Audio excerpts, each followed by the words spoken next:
What's going on, everybody? Welcome back. FantasyTeamAdvisors.com, bringing home the bacon MLB DFS video. It's the Sunday night breakdown video. We did it last Sunday night. You guys liked it. What we're going to do is kind of an abbreviated version of what we do with our main slate, which I will link here depending on when you watch this video. It might still be ready to go. So we're going to cover the game. We're going to look at Outlier. So if you guys want to use Outlier, you can. The link is down below. You guys sign up for their normal package. You're going to get a free week of FTA Plus from us. If you sign up for their premium after a 7-day free trial, we're going to give you a free month. But what we're going to do is we're going to go over all the batters, the pitchers, the ballpark ratings, the simulations. So we've already done 20,000 simulations. So I kind of want to show you that. Then we're going to build some lineups, both on Fanduel and DraftKings using SaberSim. So as always, the giveaway we have in this video, like the video, be a subscriber, and leave a comment. You do all of that, and this video gets at least 50 likes, you will win, or you will have a shot to win a free week of FTA Plus. So that's all sports, everything, not just baseball. 100 likes on this video, a chance at a free month. 150 likes, a free year. 200 or more likes, a chance at a lifetime pass. And we still have a couple of coupons left. So if you guys are interested to get $100 off the yearly pass, instead of $199, get it for $99 today. Email me. The email is down below, along with our absolutely free Discord. So we're going to cover the weather. We're going to look at that. The weather should be good. We should be good to go for Sunday Night Baseball with the weather. Looking at this, though, currently the wind is blowing in about 10 to 12 miles an hour. So it does give a downgrade to maybe the home runs or the extra base hits. It does give an upgrade to the pitching a little bit. So we'll look at the pitching. Like it's Zach Wheeler versus Luis Ortiz. So it's not like a huge thing. Wheeler has kind of 3.35 ERA, pretty decent, pretty overall. He's done well this year. 3-1 record, 66 strikeouts. His career against Cleveland, 25 plate appearances, so basically the equivalent of one start overall. 294 batting average, 20K percentage. So 20% of the 25 batters he has struck out. So not a huge sample size to look at.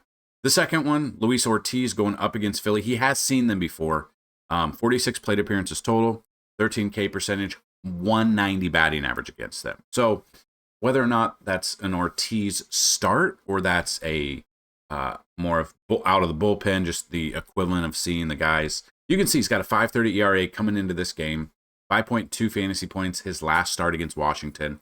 Did have a good 21.3 against Minnesota, had a 23.1 against Pittsburgh. Now, Philly, they're one of those teams where sometimes they hit and sometimes their offense just doesn't show up. So while obviously Zach Wheeler makes a ton of sense for like your captain or MVP spot, depending if you're on FanDuel or DraftKings, if you want to get a little bit up on the field, Ortiz being a captain spot makes sense to me as well. It's what, like, it's going to be what takes it down if Ortiz, who has had success against this Philly team, does well tonight. Now, Philly, we can look at these. So Ortiz comes in, has not faced Philly this year. Philly bats against him in his career. Like Kyle Schwarber does have a home run. That is it for home runs.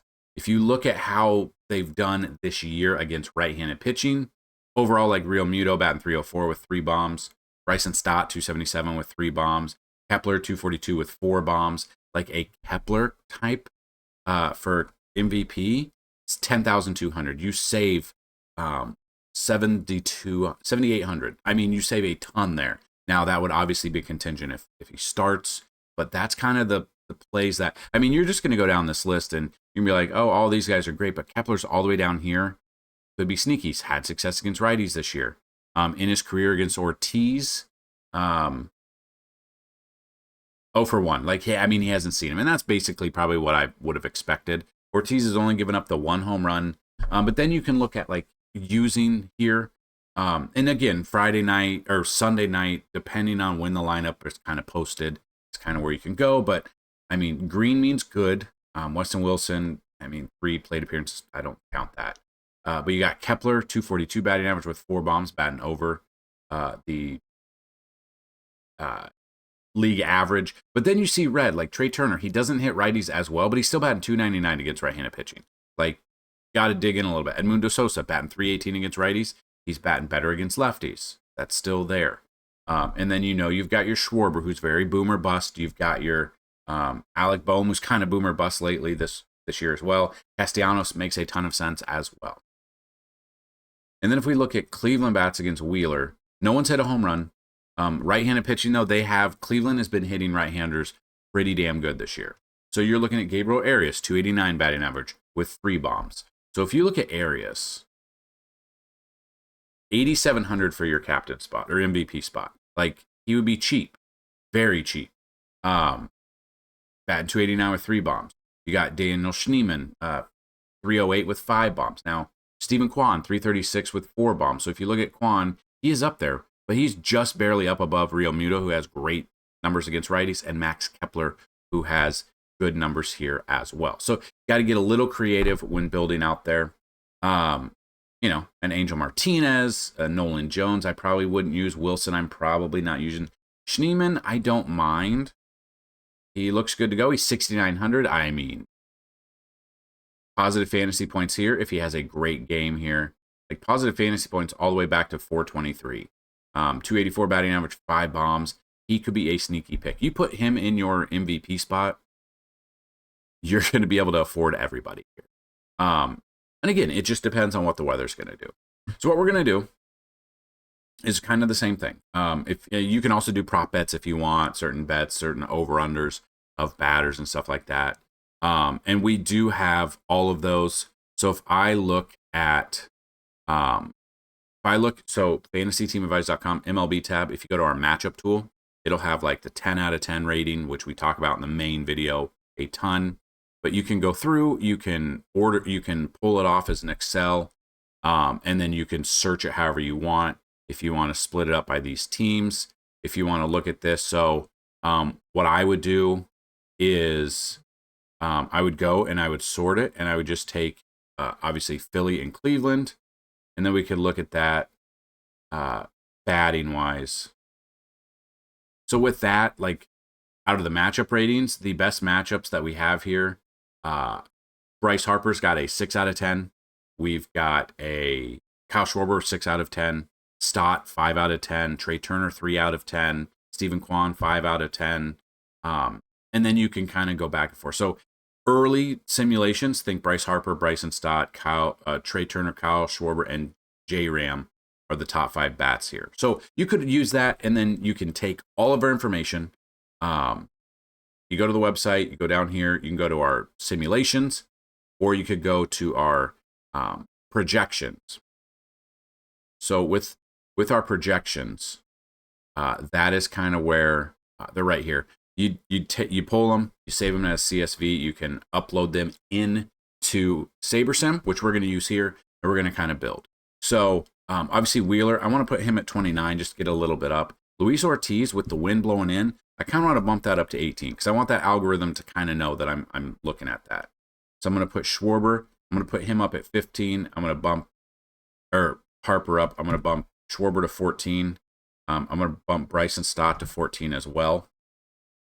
And then you go through here. You can upload it, correlation. Now some have correlation. When it's a single game, it's kind of different, but I always like to just bump it up a little bit and then run contest sims automatically after build. So what I'm going to do is I'm going to run 5,000 simulations. I'm going to run 5,000 lineups here. It's going to go through sims. I'm going to pause the video because I don't know how long it'll take.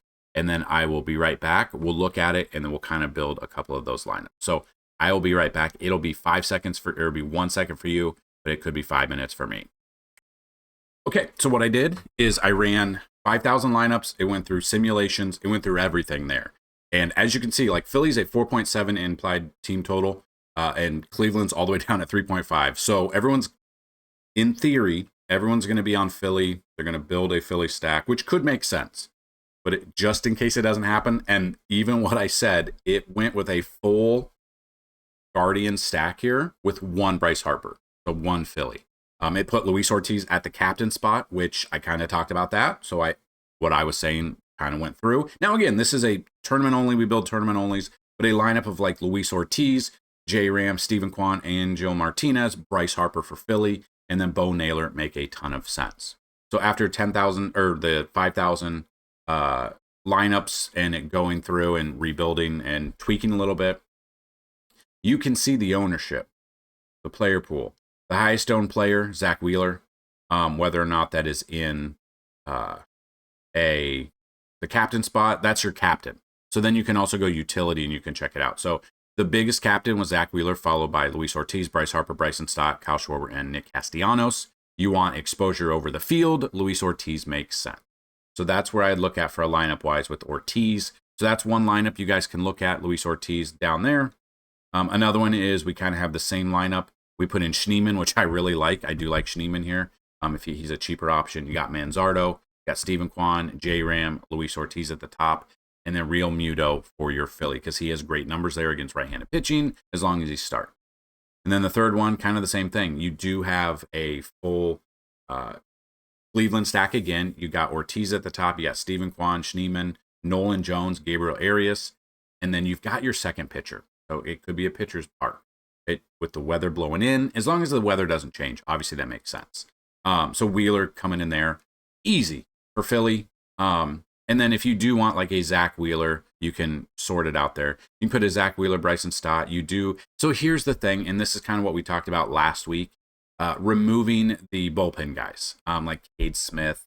I don't like that. Jordan Romano. Like, that's the problem with Wheeler being so expensive. If you do have him in that captain or MVP spot, or the captain spot on DraftKings, they're going to try to pull bullpen guys in there. And then because he's so expensive, it can't really go through. So what I would do in that instance, if that is the case, is I would come through here and I would get rid of bullpen guys. So you go through here, like there's no chance your bullpen guy is going to be in your captain spot.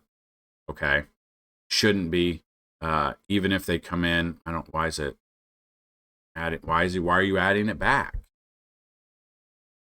At least I wouldn't use them in there. I would come down here. I would remove them from normal utility spot because there's no way in hell you want to. I mean, the only way that would make sense is if you come through and let's say, and knock on wood, but let's say like Luis Ortiz comes in, throws an inning, gets hurt, and then they have to update it. And, now we got a bullpen game. That's the only, and the chances of that are not high, but I'm not going to put that in a lineup.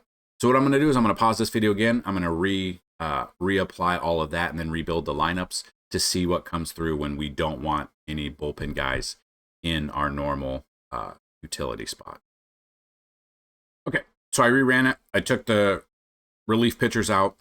Want to go here. I want to update this to 5,000 because I wanted to kind of show you what it's going to do. So it's going to put it in there. And then we're going to look at captain spot. So then now I want to see, and I haven't looked yet. I'm going to click it. So we look at this, and you can see once we remove those bullpen guys, you do have Wheeler at the top, Bryce Harper, or Bryson Stott, Alec Bohm, Brandon Marsh, JT Realmuto with Gabriel Arias there. So it makes sense. Like, make sure you go, if you are using SaberSim or if you're using other ones, make sure you remove the bullpen guys because it's automatically going to put them in there. You don't have a guarantee they're even going to get in there or if they're going to give the points for you. Now, again, you can always do that. But captain spot, really love Luis Ortiz here. I do love Zach Wheeler a little bit once you remove the bullpen guys. Ones that do make kind of sense that would be cheaper. Max Kepler, I could be sneaky if he's in. Make sure he's in there. JT Realmuto makes sense as cheaper options for your captain spot on DraftKings. So that's what we've got with DraftKings. Now I am going to pause this video and we're going to get into FanDuel because FanDuel is different and we'll talk about that in a second.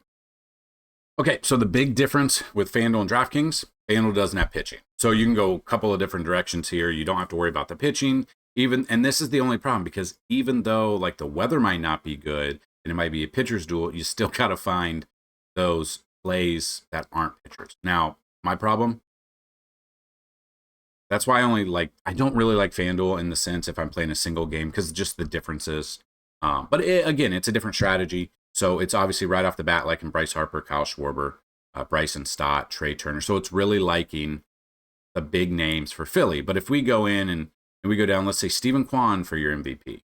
So you put Steven Kwan in there, you still got Bryce Harper, you still got Trey Turner, Realmuto, Max Kepler, and Bo Naylor. You still have them. You can come down. They replaced it. They got Kepler and Castellanos in that one. Angel Martinez in that one. Nolan Jones for a little bit there. So obviously, you got to get a little creative when building. no like huge BVP. We can't look at that. Batter splits, we kind of talked about that, how they do against them. So those are just kind of some of the ways to look at it, some of the lineups you could build. You go to MVP, and let's say, for instance, you got JT Realmuto because his ownership's a little bit lower. Schwarber, Harper, Stott, Kepler, Angel Martinez makes sense as well. So let me know what you guys think. If you like this video, make sure you hit that like button, subscribe, go check out our main video for the main slate. Depending on when you watch this video, you might still have a chance to watch it. So I want to do a quick breakdown of Sunday Night Baseball. If you wanted to look at like some of the bets, you come in here and go player props. You want to go hits, you want to go home runs, bases, you could do that. Obviously, you go all the way through here and see the different odds for that. You can build it out here. It'll come down here into your bet slip once it's in your bet slip for whatever. So let's say, for instance, we think Steven Kwan hits a home run. I'm going to hit the, I want over one home run. Over one home run. Okay. Steven Kwan for a home run. Let's go with Schneemann with an RBI because I like his matchup. He's cheaper. We could go with, where are the bases? Are they further down? There we go. If you think Realmuto is going to have 2+ bases, I would go with over 1.5. I think Kepler could be over 1.5 bases as well. So you go in here, it's a 4-pick parlay. And so you have it on whatever book, DraftKings, Fanduel, all these books here. I don't know what Profit X is. I don't know. That's newer. You add it to your, so you have it here, 404. You click here, it'll take you out to your sports book. I'm not logged into my sports book. It'll take it out there, and you guys can put your bet slip in there as well. So that's kind of what we've got. If you don't have an account for DraftKings Sportsbook or FanDuel Sportsbook, email me and I'll send you my link. You sign up using our link. You're going to get, I believe, like they match your first deposit up to like $200. Yeah. Or let's see, join DraftKings, get $200 in bonus bets instantly. So they're going to give you $200 in bonus bets instantly. If you use our link, I will also give you a free month of FTA Plus. So you guys got any questions down below? If you liked what you saw, if you want to continue to see these Sunday Night Baseball breakdowns, because I don't think a lot of people do them, let me know that as well. And also, if you have suggestions, things you would like to see in these videos, let me know that as well. What are you looking for in these Sunday Night Breakdown videos? So I want to look to continue to do these videos for you all the way through the summer. And obviously, once we get NFL season, we've got Thursday Night Football, we got Sunday Night Football, we got Monday Night Football. We break those down for you. We love breaking those down. We break down the main slates of football. We try to break down as much as possible throughout the week. So that being said, that is what I've got. Let's have a great Sunday, whether or not you're playing NASCAR, MLB, NBA, sports betting, DFS, relaxing. Have a great Mother's Day to everyone who is a mother here that watches these videos, or you have a mom. Obviously, make sure you call them, go see them, whatever you can do. Let's have a great Sunday. Good luck, and as always,